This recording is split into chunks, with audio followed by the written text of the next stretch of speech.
Hai, selamat datang di channel Anita Rahman Chan. Dukung channelku ya dengan cara subscribe, like, komen, dan share sebanyak-banyaknya ya. Satu lagi, bunyikan loncengnya agar kalian dapat update terbaru dari novelku. Terima kasih. Episode 81. Pemakaman adalah tujuan terakhir yang diucapkan Kevin. Karena menurutnya, hanya itu tempat yang paling mungkin dikunjungi Zira. Mungkin tadi Zira ke sana. Tapi kalau sekarang aku rasa tidak, ucap Ziko. Walaupun Nona Zira tadi ke sana, setidaknya kita menemukan tanda sesuatu kalau istri Anda tadi ke pemakaman. Kamu tahu, aku paling takut ke kuburan malam-malam. Bukannya ketemu Zira di sana, malah kita ketemu kuntilanak. Ih, serem, ucap Ziko takut dan merasa bulu kuduknya merinding. Saya juga takut, Tuan. Jadi bagaimana, Tuan? Tanya Kevin bingung mau mencari kemana. Sebaiknya kita ke sana. Apa Tuan yakin? Ucap Kevin ragu dengan idenya. Karena mereka berdua penakut jika harus berurusan dengan makhluk gaib. Yakin, aku harus menemukan jejak istriku di sana. Dengan perasaan siap tidak siap, Kevin melajukan mobilnya ke pemakaman. Tempat yang sangat sepi dan hanya ada lampu jalan yang membantu menerangi jalan mereka. Pohon Kamboja memenuhi daerah pemakaman, membuat keduanya bergidik. Tidak ada suara dari keduanya, hanya napas mereka yang terdengar. Mobil berhenti di pinggir jalan. Tuan, apa Anda yakin? Tanya Kevin takut. Yakin. Kunci mobil jangan lupa. Kamu harus ingat meletakkannya di mana. Kalau ada yang mencurigakan, kita lari. Ingat, saling membantu. Pesan Ziko dengan jantung yang sudah berdebar kencang. Ya Tuan, kunci mobil saya letakkan di saku celana sebelah kanan. Kalau saya lupa, ingatkan, ucap Kevin. Iya, kita hanya 5 menit di sini, jangan lebih, ucap Ziko takut. Iya Tuan. Keduanya membuka pintu mobil. Vin, baca doa, ucap Ziko mengingatkan asistennya. Tuan baca doa apa? Saya hanya ingat doa mau makan, ucap Kevin takut. Ya sudah, terserah. Apa yang kamu tahu baca saja, yang penting baca, ucap Ziko. Mereka berdua turun dari mobil. Bulu kuduk mereka serasa meremang. Suasana makam yang gelap dan wanginya bunga Kamboja membuat suasana makam terlihat seram. Sebaiknya kita berpegangan tangan, ucap Ziko takut. Apa Tuan yakin? Tanya Kevin ragu. Aku tidak mencintai kamu. Kita berpegangan tangan supaya tidak ada yang hilang, ucap Ziko asal. Ziko sebenarnya ketakutan, tapi dia memberikan alasan itu. Walaupun jijik, keduanya berpegangan tangan. Kevin memegang senter dan tangan kirinya memegang tangan bosnya. Vin, baca, ucap Ziko mengingatkan asistennya. Ya Tuan. Mulut Kevin komat kamit seperti sedang membaca mantra. Kamu sedang baca doa apa? Tanya Ziko sambil terus berjalan menyusuri kuburan. Saya bukan baca doa. Saya sedang baca perjanjian kerjasama kita dengan beberapa perusahaan. Hah? Memangnya itu bisa mengusir hantu? Tanya Ziko sambil menoleh ke asistennya. Dan terus berjalan menuju pemakaman anak-anak. Mana mungkin bisa? Pertanyaan Tuan ada-ada saja. Saya membaca perjanjian itu untuk menghilangkan rasa takut. Jelas Kevin. Oh gitu. Kalau gitu aku akan menghafal perkalian. 1 kali 1. Ucap Ziko seraya menghafal semua perkalian. Dan mereka sampai di pemakaman anak-anak. Ziko langsung bergegas ke makam anaknya. Kevin memberi penerangan di makam almarhum anaknya. Ada bunga yang diletakkan di atas makam itu. Kamu benar, Zira tadi ke sini, ucap Ziko. Tuan, kamera ada di sebelah kanan dan kiri Anda. Jika Anda ingin menyerah, lambaikan tangan. Ucapan Kevin membuat Ziko protes. Kamu pikir aku sedang uji nyali? Ucap Ziko sewot. Bercanda Tuan, jangan terlalu serius Tuan, ucap Kevin sambil melihat jam tangannya. Mereka sudah 7 menit di makam itu. Tuan, sebaiknya kita segera pergi, ucap Kevin mengingatkan bosnya. Ziko dan Kevin segera kembali ke mobil dengan cara menyusuri makam. Kevin menyenter ke arah depan dan tiba-tiba ada sosok di depan mereka. Hantu! Teriak keduanya lari tunggang langgang entah kemana. Vin, tadi siapa? Tanya Ziko masih terus berlari sambil bergandengan tangan. Tidak tahu Tuan, jawab Kevin singkat. Ziko langsung berhenti. Kalau tidak tahu, kenapa kamu teriak hantu? Tanya Ziko dengan nafas ngos-ngosan. Menurut Tuan, siapa yang malam-malam kesini selain kita? Ziko mengerutkan dahinya. Dan tiba-tiba ada suara dari saku celananya. Sontak keduanya kaget dan saling berpelukan. Tuan, suaranya tidak asing, ucap Kevin pelan. Ziko merogoh ponselnya dan melihat ponselnya ada panggilan dari mamanya. Kamu di mana? Tanya mamanya dari ujung sana. Aku sama Kevin lagi mencari Zira, jawab Ziko. Zira sudah pulang, ucap mamanya. Ah, syukurlah. Ziko menutup panggilan itu. Kita pulang. Zira sudah dimention, ucap Ziko sambil melangkahkan kakinya kembali menuju tempat mobil terparkir. Istri Anda sungguh merepotkan saja, gerutu Kevin. Nanti saja marahnya. Sekarang kita harus berlari sampai mobil, jangan jalan. Baik Tuan, saya hitung 1-3 kita lari, ucap Kevin memberi aba-aba. Ziko menganggukkan kepalanya. Ingat Tuan, saya hitung 1-3 kita lari. Kevin mulai menghitung. 1, 2, Ziko sudah lari sekencang mungkin meninggalkan asistennya. Dia lebih dulu sampai mobil dan memegang handle pintu, tapi pintu tidak terbuka. Yang ada suara alarm mobil terdengar cukup nyaring di pemakaman itu. Tinut, tinut, tinut. Sialan, gerutu Ziko. Kevin baru tiba dengan nafas yang ngos-ngosan. Tuan, saya bilang sampai 3, kenapa Anda sudah lari? Ucap Kevin protes seraya membuka pintu mobil. Kita tadi bukan lagi lomba lari. Cepat keluar dari pemakaman ini, ucap Ziko yang sudah duduk di sebelah asistennya. Kevin langsung meninggalkan pemakaman. Menurutnya hari yang sangat melelahkan. Tuan, kalau istri Anda hilang lagi, saya tidak mau ikut mencari, ucap Kevin sambil menyetir mobil dan membayangkan angkernya pemakaman tadi.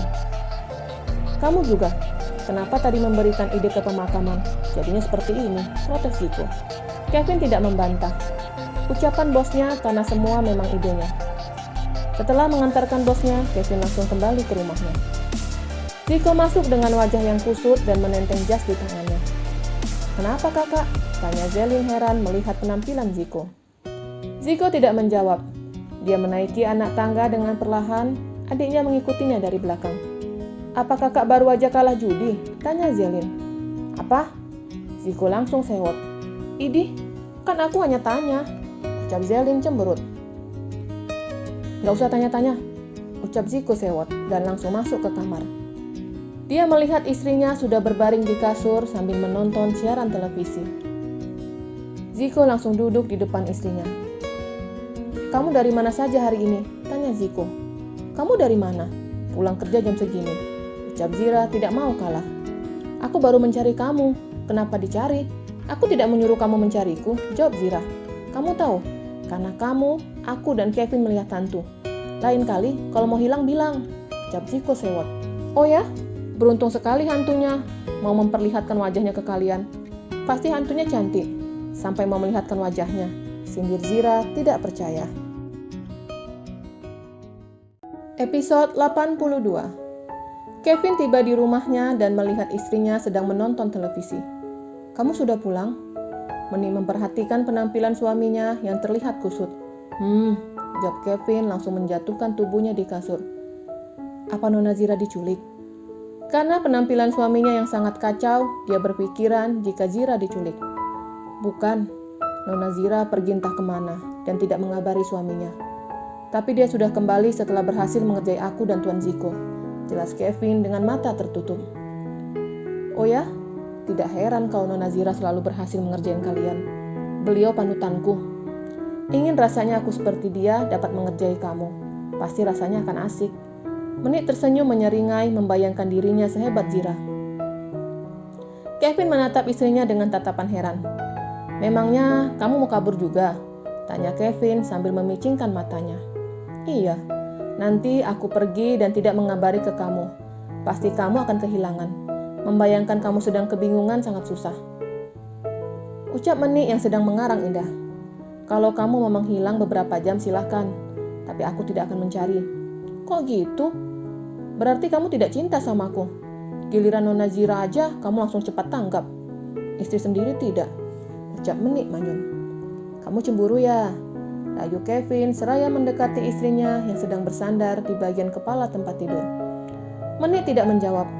Dia masih mengerucutkan bibirnya karena ngambek. Baiklah, kalau kamu mau menghilang jangan jauh-jauh. Paling jauh di kompleks aja. Dan aku akan mencari kamu sendiri. Kenapa Tuan Muda tidak membantu kamu? Kamu selalu membantunya?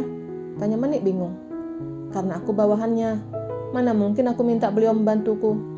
Tapi jika kamu hilang, aku akan membawa seorang partner baru. Oh ya? Siapa itu? Menik penasaran. Anjing pelacak, jawab Kevin singkat. Menik kembali manyun. Tapi bukan Kevin namanya jika tidak dapat menaklukkan hati istrinya. Boleh kita main tusuk sate? Goda Kevin sambil berbisik ke telinga istrinya, sehingga memberikan sensasi geli. Yuk, jawab Menik semangat dan langsung melucuti pakaiannya sendiri. Mereka berdua melakukannya kembali, terbuai dalam suasana intim itu. Setiap sentuhan yang diberikan Kevin membuat Menik mau dan mau lagi. Ziko duduk di sebelah istrinya, yang serius menatap layar televisi. Katakan kepadaku, kemana saja tadi kamu? Tanya Ziko seraya mengambil remote televisi dan langsung mematikan televisi tersebut. Aku dari butik, lalu mengunjungi tempat yang pernah aku kunjungi, jawab Zira santai tanpa melihat ke arah suaminya. Apa tadi kamu ke makam anak kita? Tanya Ziko. Menurut kamu, siapa yang meletakkan bunga di sana? Tanya Zira balik. Ziko menghela nafasnya. Aku dengar kamu tadi hampir ditabrak. Ziko memeriksa setiap lekuk tubuh istrinya, memastikan ada luka apa tidak. Kamu kenapa sih? Ucap Zira bingung melihat tingkah suaminya. Sepertinya kurang jelas. Aku harus mengambil sesuatu. Ziko beranjak dari tempat tidur dan mengambil kaca pembesar. Untuk apa itu? Tanya Zira bingung. Diam. Ziko menarik kedua kaki istrinya memaksa agar Zira berbaring. Dia mengecek istrinya dengan kaca pembesar. Halo, tidak terjadi apapun dengan diriku. Jadi singkirkan kaca pembesar itu. Zira masih berbaring dan suaminya masih melakukan kegiatannya. Nah, ini apa? Ucap Ziko sambil menunjuk sesuatu di kaki istrinya. Zira langsung duduk dan melihat ke arah yang dimaksud suaminya. Zira langsung menepuk dahinya seraya menjawab pertanyaan suaminya. Itu tai lalat. Sejak kapan kaki kamu jadi WC umum? Tanya Ziko. Sejak dulu. Tapi tenang, besok akan aku buat tulisan buang air kecil 1000, buang air besar 3000. Jawab Zira asal. Bagus juga. Tapi kalau menurutku ini bukan tai lalat, tapi toh. Ucap Ziko masih melihat dengan kaca pembesar. Terserah, mau bilang toh, teh, terserah. Jawab Zira seraya berbaring kembali. Ziko masih tetap melakukan kegiatannya dan berhenti ketika di depan bagian sensitif istrinya. Sayang, aku rasa ada toh di dalam sini. Ucap Ziko seraya menunjuk daerah sensitif istrinya. Bukan toh, tapi hutan. Zira langsung membalikkan tubuhnya membelakangi suaminya. Ziko tetap berupaya untuk melakukan hubungan suami istri. Setelah melewati rintangan berupa masa nifas istrinya dan diganti dengan hilangnya ingatan Zira, dan malam ini dia bertekad menaklukkan hutan itu. Ziko memberikan sentuhan lembut untuk istrinya, berharap dapat balasan dari Zira. Belum saatnya Santoso, ucap Zira sambil menarik selimutnya. What? Santoso? Siapa dia? Tanya Ziko panik. Zira tidak menggubris reaksi yang diberikan suaminya. Karena kesal, Ziko langsung menarik selimut istrinya. Apa Santoso kekasih baru kamu? Tanya Ziko penuh selidik. Iya, dan orangnya dari kamar mandi. Jawab Zira santai. Kurang ajar. Ziko mengepalkan tangannya dan langsung berjalan ke kamar mandi dan mencari seseorang di sana. Ada? Teriak Zira. Tidak ada, sahut Ziko dari kamar mandi dengan cara berteriak. Zira mendatangi suaminya yang sedang kebingungan mencari keberadaan seseorang di kamar mandi. Zira langsung mengarahkan kepala suaminya untuk melihat ke arah cermin. Apa yang kamu lihat? Tanya Zira sambil melihat dirinya dan suaminya dari pantulan cermin. Aku dan kamu, jawab Ziko. Apakah ada orang lain di sini? Tanya Zira lagi. Ziko melihat sekeliling kamar mandi lalu menggelengkan kepalanya. Santoso, sebutan baru untuk kamu, bisi Zira sambil menggigit kuping suaminya.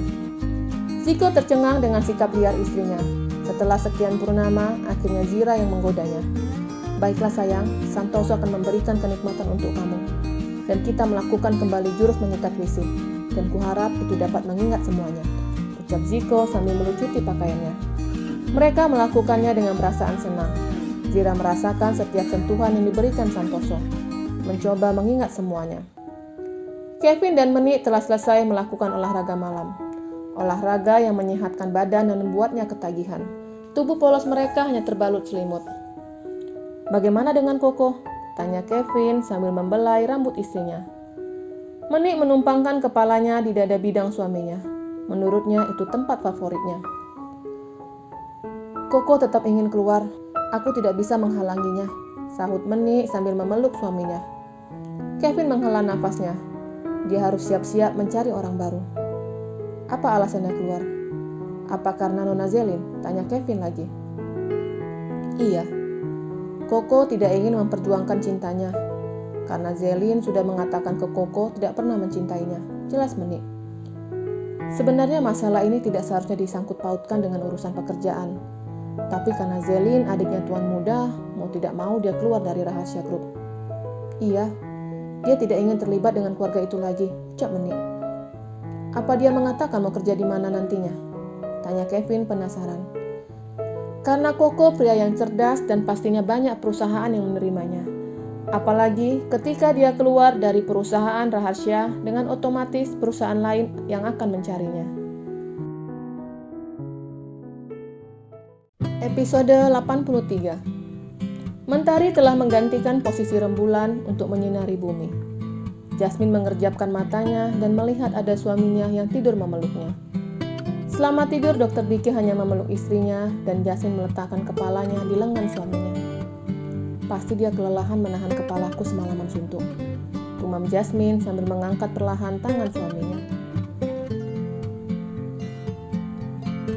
Jasmine buru-buru masuk ke kamar mandi. Dia pria yang baik. Betapa bodohnya aku jika mengabaikan cintanya. Baiklah, mulai hari ini aku harus memberikan perhatian lebih untuknya, gumam Jasmine dan melanjutkan kegiatannya untuk mandi. Dr. Diki merasa lega karena tangannya semalaman suntuk harus menjadi bantal untuk kepala istrinya. "Semangat, cinta butuh pengorbanan," ucap Dr. Diki sambil memijat lengannya yang pegal. Ceklek. Ketika mendengar suara pintu dibuka, Dr. Diki menghentikan aktivitasnya. Menurutnya, dia harus terlihat cool dan perfect di depan istrinya. "Kamu sudah bangun?" tanya Jasmine yang keluar hanya mengenakan handuk. Dr. Diki langsung menelan salivanya. "Kenapa dia menggodaku?" gumam Dr. Diki seraya menggigit bantal.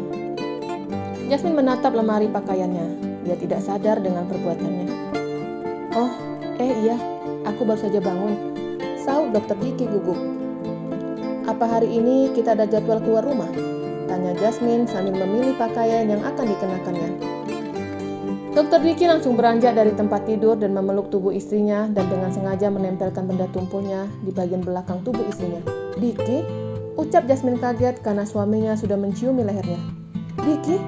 ucap Jasmine gemetar. Dr. Diki tidak menjawab. Dia memutar tubuh istrinya agar mereka bisa saling berhadapan. Posisi keduanya sudah berhadapan.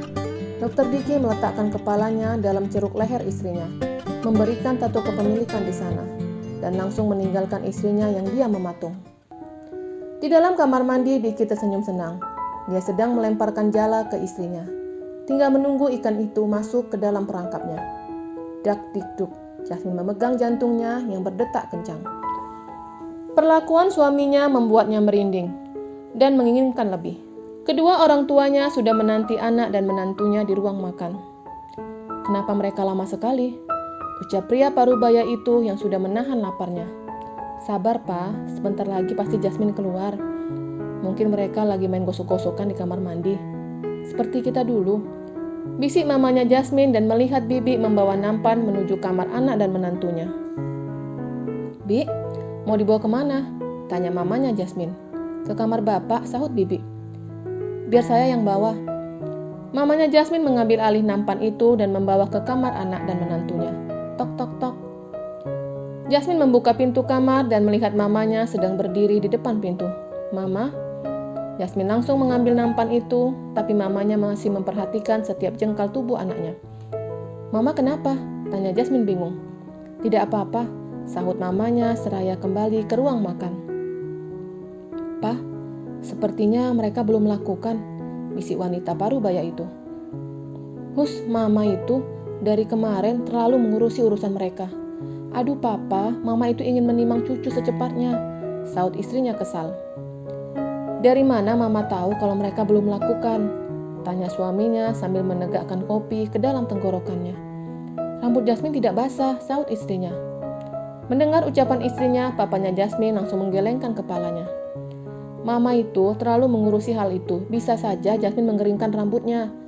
Ucapan suaminya membuatnya tersenyum lega, karena kemungkinan menimang cucu segera terwujud.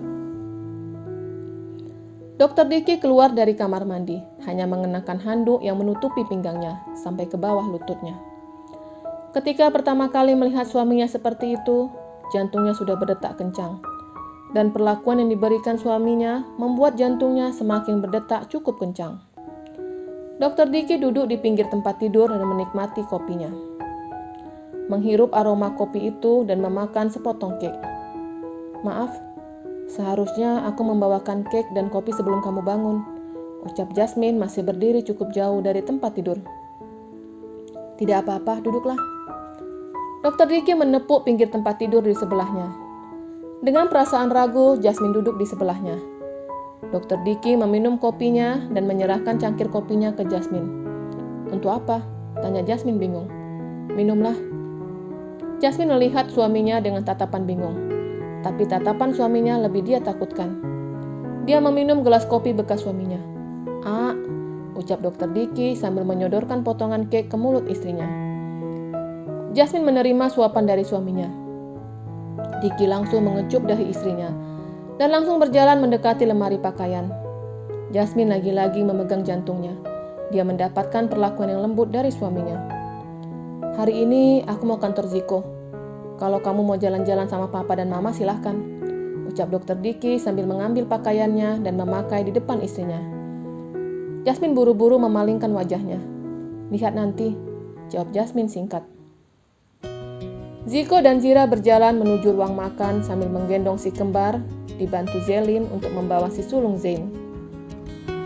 "Oh, cucu Oma," ucap Nyonya Amel dan langsung menyambut cucunya yang ada di tangan Zelin. Kehadiran si kembar membuat suasana selalu ramai.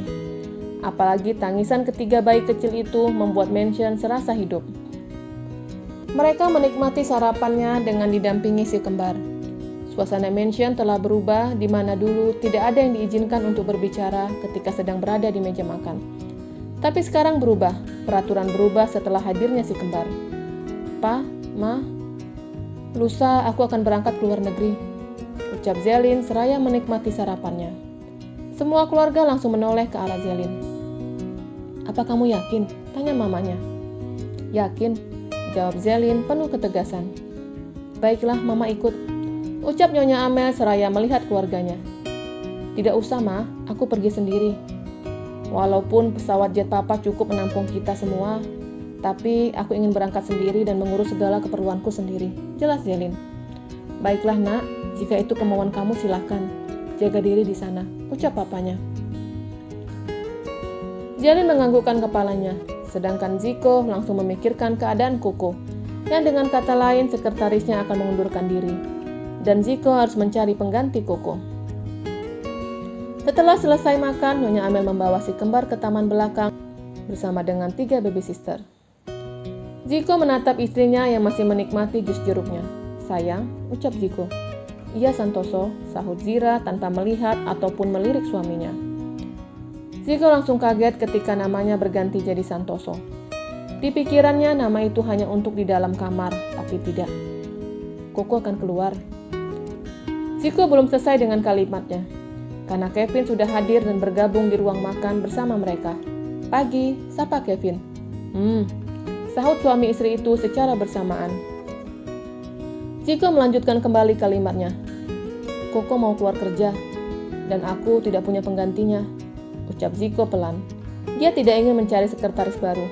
Menurutnya orang baru harus beradaptasi lagi.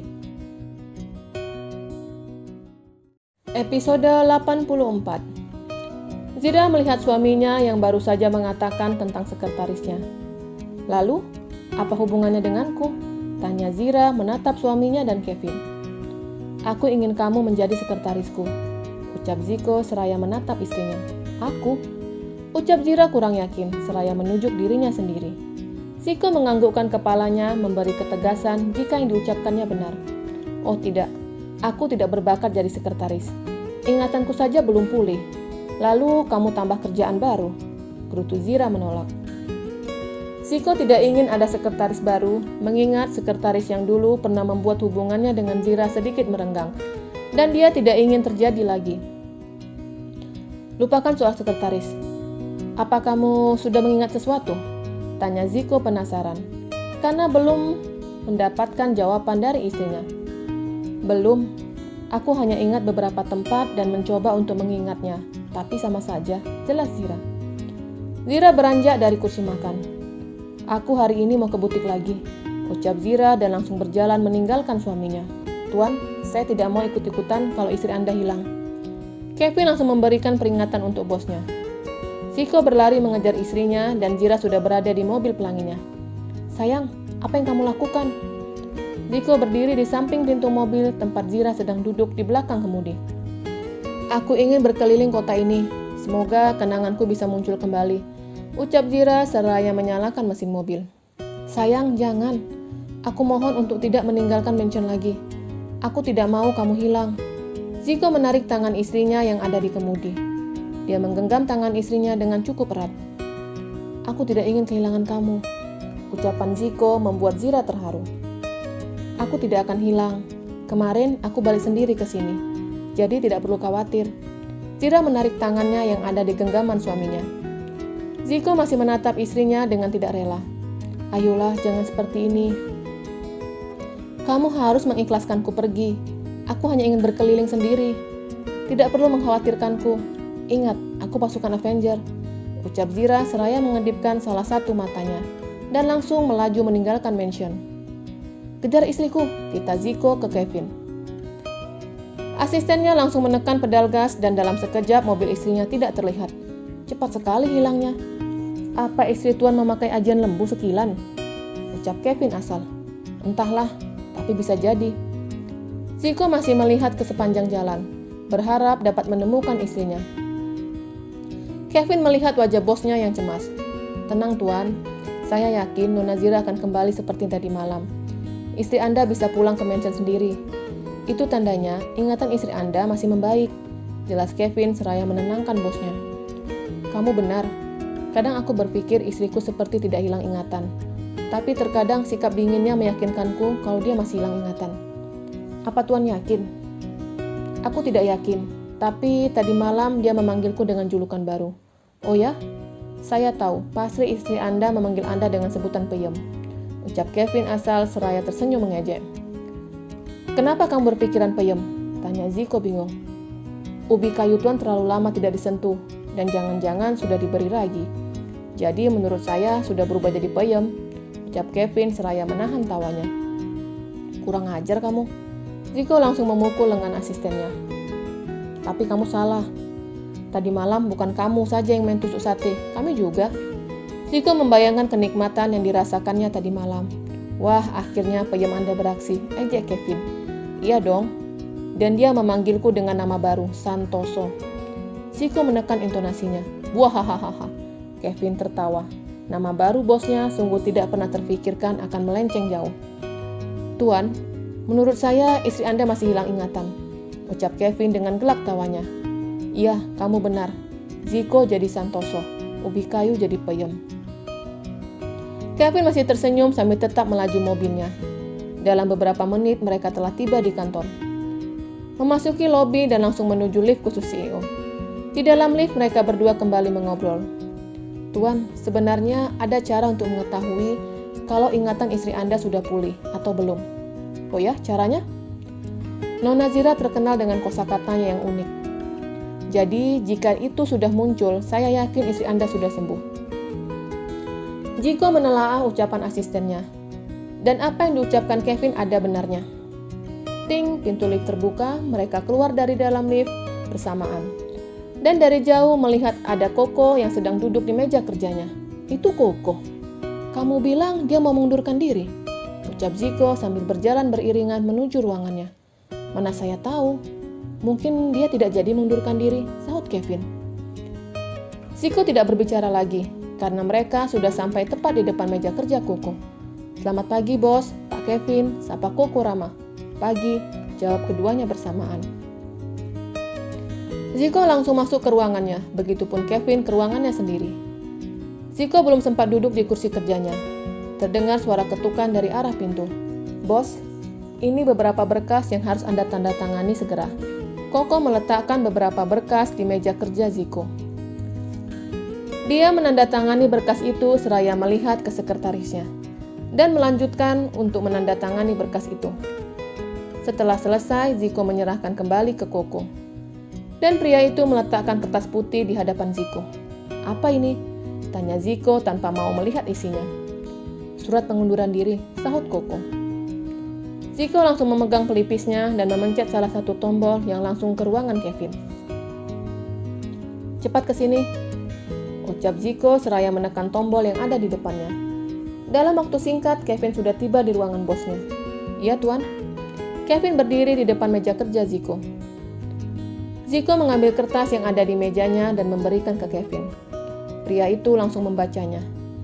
Apa kamu yakin mau keluar? Ucapan itu keluar dari mulut Kevin. Yakin, Pak, sahut Koko. Kenapa? Akhirnya Ziko menanyakan hal sebenarnya yang tidak ingin ditanyakannya. Karena dia tahu pasti jawaban Koko karena Zelin. Saya ingin beristirahat sejenak. Jawaban Koko membuat Kevin dan Ziko saling pandang. Dugaan mereka berdua salah. Ternyata Koko tidak menyinggung masalah pribadinya di kantor. Dia sangat bersikap profesional. Karena kamu ingin beristirahat, silakan ambil cuti. Ucap Ziko dan menyerahkan kembali kertas yang ada di mejanya ke pemiliknya. Maaf bos, istirahat saya mungkin agak panjang. Jadi menurut saya lebih baik mengundurkan diri. Koko berujar seperti itu agar tidak ada penolakan untuknya mengundurkan diri. Ya sudah, ambil cuti berapapun kamu mau. Jika kamu kelelahan karena terlalu lama beristirahat, maka balik. Koko bingung dengan peraturan yang baru saja didengarnya. Karena seingatnya, tidak ada peraturan di dalam perusahaan itu mengambil cuti dalam waktu yang tidak ditentukan. Episode 85. Terima kasih atas kebaikannya, tapi maaf, saya tetap akan keluar dari perusahaan ini, ucap Koko tegas. Ziko dan Kevin saling pandang. Tawaran yang diberikan Ziko tidak menggoyahkan keputusan Koko untuk keluar dari perusahaan itu. Koko masih berdiri di depan bosnya dan menunggu Ziko menandatangani surat itu. Ziko membaca surat itu sambil menghela nafasnya secara kasar. Dengan ragu, dia menandatangani surat itu dan menuliskan sesuatu di kertas itu. Semoga ini bisa merubah keputusan kamu, ucap Ziko seraya menyerahkan kembali surat itu ke Koko. Pria itu langsung membaca tulisan yang dibuat bosnya. Tuan, apa ini? Koko bingung. Aku mengizinkan kamu untuk beristirahat selama 1 tahun. Tidak ada perusahaan yang membuat kebijakan sepertiku. Jadi, nikmati istirahat kamu dan kembali setelah 1 tahun. Kalau dalam 1 tahun kamu tidak kembali, aku cari kamu. Ucapan Ziko seperti sebuah ancaman. Tapi itu sengaja dia lakukan agar pria itu kembali ke perusahaannya. Tapi, Koko bingung. Sudah, sana pergi. Istirahatlah dan bersenang-senang. Ucap Ziko lagi sambil menggerakkan tangannya agar Koko segera pergi dengan segera. Terima kasih atas kebaikannya. Senang dapat bekerja dalam perusahaan ini. Ya, kembali setelah lelah, ucap Ziko. Dan Koko hanya tersenyum kecut, seraya keluar meninggalkan ruangan bosnya. Setelah Koko keluar, Ziko langsung memijat dahinya. Pikirkan siapa yang akan menggantikan Koko, ucap Ziko seraya memijat dahinya. Menurut saya sebaiknya kita tidak perlu membuka lowongan. Karyawan lama kita saja, di mana yang bersedia menjadi sekretaris tuan harus mengikuti berbagai tes. Jelas Kevin. Ziko manggut mengerti. Kamu benar. Semua karyawan di sini sudah dapat dipercaya. Tidak perlu mencari orang baru. Oke, buat pengumuman untuk semua karyawan untuk mendaftar dan mengikuti tes sebagai sekretarisku. Jelas Ziko. Baik tuan, ucap Kevin singkat seraya beranjak dari ruangan bosnya. Satu lagi, prioritas utama yang harus mendaftar sudah bekerja di sini selama 5 tahun ke atas. Jelas, Ziko. Baik, Tuan. Kevin segera pergi dari ruangan bosnya. Jasmine bersama kedua orang tuanya pergi berbelanja, karena lusa orang tuanya akan kembali ke London. Dan Jasmine ingin menikmati waktunya bersama dengan kedua orang tuanya. Jasmine dan mamanya memasuki toko tas branded, sedangkan papanya pergi ke toko sepatu. Di dalam toko tas itu berbagai macam tas dengan brand ternama dipajangkan di sana. Jasmine dan mamanya melihat salah satu tas yang sangat elegan. Sepertinya tas itu bagus untuk mama, ucap Jasmine seraya menunjuk tas yang ada di etalase. Jasmine meminta penjaga untuk mengambil tas yang dimaksudnya. Penjaga toko membawa tas itu ke hadapan Jasmine. Sebelum tas itu sampai, seorang wanita sudah mengambil tas itu. "Hei," ucap mamanya Jasmine marah. "Sudah, Ma, kita cari yang lain." Jasmine kembali meminta penjaga untuk mengambilkan pilihan tas lain dengan merek yang sama. Wanita itu kembali mengambil tas yang akan diberikan ke Jasmine. "Mau kamu apa?" tanya mamanya Jasmine marah. "Sudah, Ma, kita cari tempat lain saja." Jasmine mengajak mamanya untuk keluar dari toko itu. Mereka bertemu papanya di toko sepatu. "Ma, Pa, aku ke toilet dulu ya," ucap Jasmine seraya berlalu meninggalkan kedua orang tuanya. Di dalam toilet tidak begitu ramai. Jasmine masuk ke toilet. Dalam sekejap dia sudah selesai. Jasmine mencuci tangannya di wastafel seraya bercermin. Dia melirik seorang wanita yang ada di sampingnya yang sedang merapikan penampilannya. Jasmine ingat wanita itu. Dia adalah wanita yang merebut tas pilihan Jasmine dan mamanya. Jasmine buru-buru pergi meninggalkan toilet. Tapi wanita itu langsung menarik tangan Jasmine. "Mau kamu apa?" tanya Jasmine bingung, dengan wanita yang tidak dikenalnya dan sekarang malah mengganggunya. Wanita itu melihat keadaan toilet. Setelah tidak ada orang lain selain mereka berdua, wanita itu mulai berbicara. "Tinggalkan Dr. Dicky. Tinggalkan Dr. Dicky," ucap wanita itu dengan nada ketus. "Kamu siapa?" tanya Jasmine bingung. "Aku kekasihnya." Jasmine melihat penampilan wanita itu dari atas sampai bawah. Wajah wanita itu seperti tidak asing. Tapi Jasmine lupa kapan dia melihat wanita itu. "Oh, kekasihnya. Tapi aku istrinya." Jawaban Jasmine mematahkan ucapan wanita itu, yang bukan lain adalah Pelangi. Pelangi langsung diam, tapi bukan Pelangi namanya jika tidak mengalahkan saingannya. "Istri yang tidak dicintai tepatnya," ejek Pelangi. Jasmine tersenyum, ingin rasanya dia mengatakan yang sebenarnya, kalau dialah yang tidak mencintai, atau tepatnya belum mencintai suaminya. Melihat reaksi Jasmine yang tidak marah malah tersenyum, membuat Pelangi bingung harus melakukan apa. "Permisi," ucap Jasmine seraya meninggalkan toilet. "Sialan," Pelangi berteriak marah. Orang-orang yang kebetulan masuk ke toilet langsung memperhatikannya. "Apa kalian tidak pernah melihat orang marah?" ucap Pelangi marah seraya meninggalkan toilet. Dr. Dicky masuk ke gedung Rahasia Group. Dia sudah membuat janji dengan sahabatnya. Dr. Dicky langsung masuk ke dalam ruangan temannya. "Ko, mana sekretaris kamu?" tanya Dr. Dicky seraya duduk di sofa. "Cuti," sahut Ziko seraya memutari meja dan duduk di sofa berseberangan dengan temannya. Ziko memperhatikan sikap temannya yang tidak seperti biasanya. "Apa kamu ada masalah?" tanya Ziko. Dr. Dicky menghela nafasnya. "Masalahnya sama seperti kemarin," sahut dokter itu pelan seraya meletakkan kepalanya di sandaran sofa. Ziko langsung merubah posisi duduknya, dari bersandar menjadi duduk tegak. Tok tok tok, suara pintu diketuk. Ziko langsung memberi perintah untuk masuk. Kevin masuk ke dalam ruangan itu. "Tuan, tentang Ziko mengangkat tangannya. Dengan otomatis Kevin tidak melanjutkan ucapannya. "Ceritakan kepadaku, apa kamu belum melakukannya?" tanya Ziko penasaran. "Belum," sahut Dr. Dicky lemas. "Hahaha." Ziko tertawa senang. Dr. Dicky dan Kevin bingung. "Tuan, Anda kesurupan?" tanya Kevin. Siapa yang kesurupan?" "Aku hanya kasihan sama kita bertiga." Hahaha. Ziko tertawa lagi. "Maksud kamu apa, Ko?" tanya Dr. Dicky belum mengerti. Ziko berhenti tertawa. "Kamu tahu, aku mendapatkan hakku malam kedua setelah berumah tangga. Ini hari ketiga kalian berumah tangga, dan kamu belum mendapatkannya. Ternyata ada yang lebih lama dariku," ucap Ziko kembali tertawa. Dr. Diki melirik ke Kevin. Dia teringat tentang taruhan yang dibuat Ziko, di mana mereka bertaruh tentang malam pertama Kevin. "Vin, berapa lama kamu mendapatkan hak kamu?" tanya Dr. Diki. 1 minggu, jawab Kevin pelan. "Hahaha, ternyata ada yang lebih lama dariku," ucap Dr. Diki dan Ziko tertawa bersama-sama. Kesimpulannya, saling mencintai belum tentu langsung melakukan hubungan suami istri. Ternyata butuh proses. Jelas Dr. Diki yang tidak terlalu cemas. "Baiklah, kita taruhan lagi," ucap Ziko semangat. "Hah?" Dua pria di depannya langsung melihat ke arah Ziko dengan tatapan tidak percaya. Sebelumnya, Ziko dan Diki sudah melakukan itu, dan mereka dikerjai Kevin tentang malam pertamanya. Dan sekarang Ziko ingin membuat taruhan lagi yang pastinya akan merugikan ketiganya. Bersambung.